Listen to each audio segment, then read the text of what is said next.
Hey, this is Renew Education here. We're looking at a case that's really, I'm just going to talk about the bottom here in the numbers 19 to 30 area, and we can look a little bit at this because our problem is all of this perio and bone loss going on around here.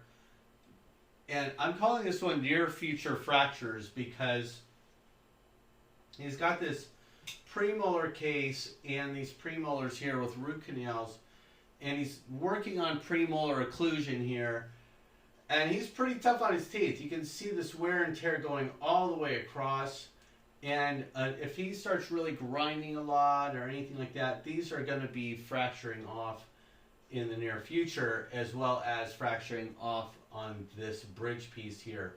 This is in trouble here. I don't remember exactly what was treatment plan, but this is a very difficult site to deal with.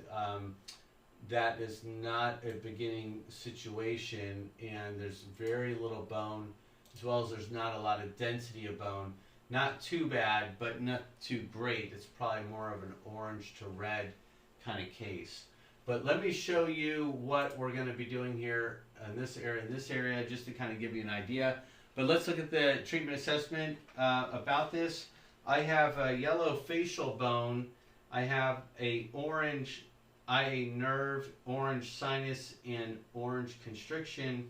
But I have a red when it comes down to this number 19 site here that is not looking good in terms of bone quality at all. There's no bone density. So let's start there. We're going to move over to that site. And let's take a look here. This is where, let's see, here we go.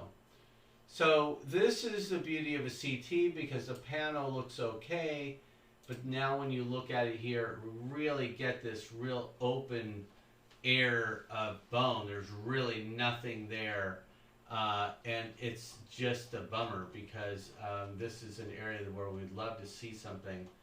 This is, it's just very osteoporotic here. So you want to, I'll get to the actual, here's where the tooth is.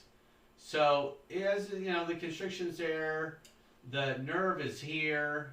So you got to assume that when you get into this number 19 area, that you're not going to be able to do anything with that because the nerve height is actually a little bit on the higher side, and you just don't have the bone quality at all. So I call this one a day. I call this one a dead site. I would not be looking at trying to do any fancy anything there, grafts, what have you.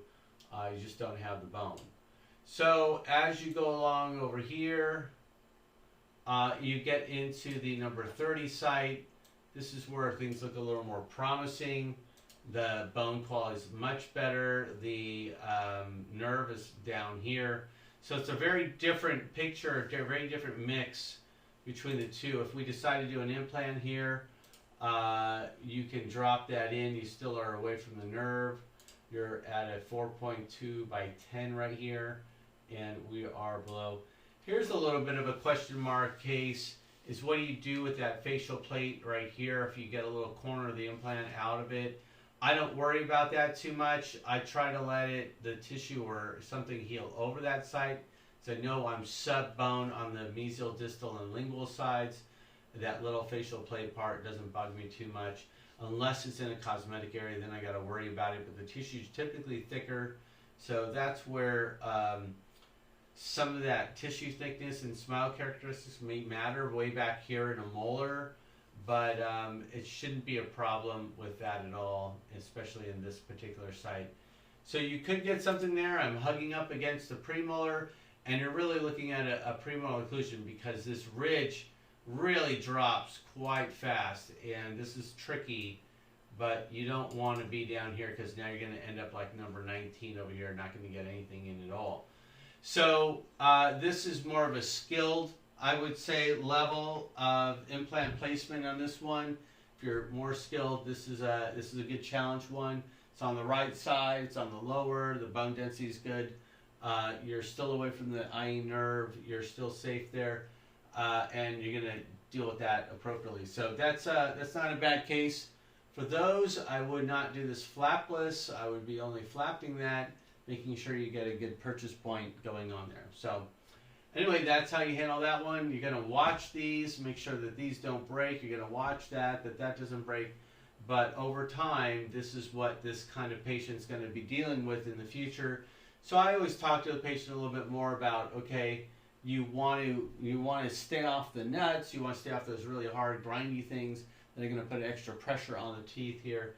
And so they don't have to recurrently come. This is a retired person, and they, they're on more of a fixed income kind of scenario. So I always try to look after that. And also, you've got all these premolars all on root canals. So there's definitely going to be a near future of dentistry going on, aside from him just coming in trying to fix a few things here.